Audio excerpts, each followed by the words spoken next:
ओम नमः शिवाय। श्री शिव महापुराण, पहला खंड, 16वां अध्याय। ब्रह्मा जी ने कहा, हे नारद, जब भी गुणनिधि का पिता अपने पत्नी से पुत्र के बारे में पूछता, वो इसी तरह टाल दिया करती। इस तरह यज्ञदत्त अपने पुत्र के अवगुणों को न जान सका और वह बहुत दिनों तक इसी तरह दुष्कर्म करता रहा। जब उसकी अवस्था 16 साल की हुई तब उसका विवाह कर दिया गया। पत्नी भी पतिव्रता, शीलवती और सर्वगुण संपन्न मिली। गुणनिधि को ऐसी पवित्र पतिव्रता पत्नी प्राप्त हुई, फिर भी वह अपनी कुसंगति और दुष्कर्मों को न छोड़ सका। उसकी माता हमेशा सदुपदेश देती और भिन्न भिन्न तरह से उसे समझाने की कोशिश करती। बेटे गुणनिधि, तुम ही हमारे एकमात्र पुत्र हो, इसलिए इन बुरे कामों को छोड़ दो। तुम्हारे पिता अत्यंत क्रोधी हैं। वह जब तुम्हारे अवगुणों को जानेंगे तो बेहद नाराज होंगे। उनके पूछने पर भी मैंने उन्हें अभी तक बताया नहीं है, इसीलिए तुम अभी तक उनसे निर्भय हो। लेकिन किसी दिन उन्हें तुम्हारे कर्मों के बारे में पता लग गया तो वो मुझे और तुम्हें दोनों को दंड देंगे। इससे यही बेहतर है कि उन्हें पता लगने से पहले तुम इन बुरे कामों को छोड़ दो। बेटे, तुम्हारी पत्नी बुद्धिमान, महारूपवती और उच्च कुल की है। उसी प्रकार तुम भी गुणवान और उच्च कुल के हो। ऐसी पत्नी के साथ सुख से अपना जीवन बिताओ। अपनी पत्नी को छोड़ना महापाप है। तुम पिता के धर्मों पर चलो, नहीं तो सारा संसार तुमको बुरी दृष्टि से देखेगा। तुम मुझको और अपने पिता को क्यों लज्जित करते हो? तुम अन्य घरों के लड़कों को देखो, वे नित्य वेद पाठ करते हैं। अभी तो लोग यह कहकर टाल देते हैं कि तुम यह अवगुण के कर्म लड़कपन के कारण कर रहे हो, परंतु अवस्था बढ़ने पर सब लोग तुम पर हंसेंगे और व्यंग्यपूर्ण तानों से कहेंगे कि अब तुम्हारा कुल अति अपवित्र हुआ। वे तुम्हारे पिता की निंदा करेंगे और इन्हीं सब कारणों से तुम्हारे पिता नरकगामी हो जाएंगे। सब लोग इसका दोषी मुझी को ठहराएंगे। वे कहेंगे कि इसी ने पाप कर्म से गर्भ धारण करके ऐसे बेटे को पैदा किया, क्योंकि तुम्हारे पिता तो निष्पाप हैं। वे वेद और धर्मशास्त्र के ज्ञाता हैं, लेकिन यह सब भगवान की इच्छा है कि मेरे गर्भ से तुम जैसा दुख देने वाला कुपुत्र उत्पन्न हुआ। इस प्रकार गुणनिधि की माता अनेक उपदेश देती, भिन्न भिन्न तरह से समझाती, लेकिन गुणनिधि पर कोई प्रभाव न पड़ा। ब्रह्मा जी बोले, हे नारद, गुणनिधि को यदि मेरे समान भी कोई गुरु मिलता तो भी उस मूर्ख के मन में बुद्धि उत्पन्न ही ना होती।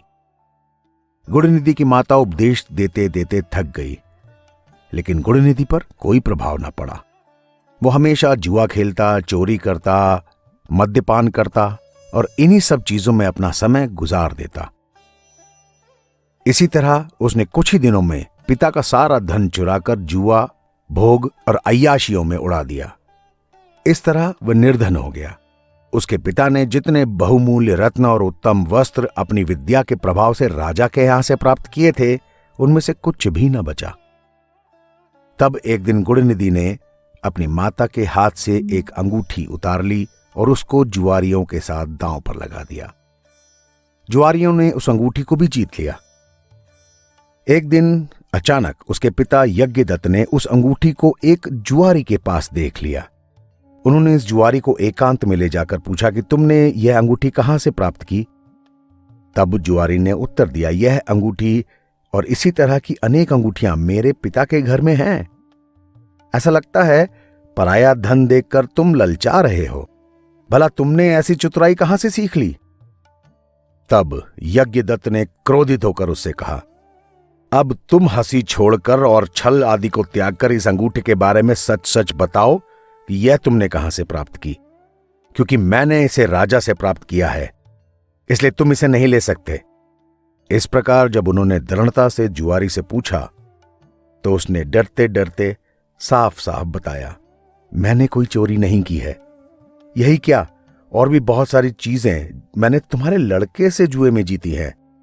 वह केवल जुआ नहीं खेलता बल्कि चोरी भी करता है। जुआरी के ऐसी बातें सुनकर यज्ञदत्त को बहुत आश्चर्य हुआ। वे कपड़े से अपना मुंह लपेटकर रोने लगे। घर आए और अपनी पत्नी से बोले, गुणनिधि कहाँ है और जो अंगूठी मैंने तुम्हें दी थी वो कहाँ है? यह सुनकर उनकी पत्नी बहुत डर गई, लेकिन बड़ी चतुराई से उत्तर दिया, देखिए, इस समय मैं अनेक कार्यों में व्यस्त हूं।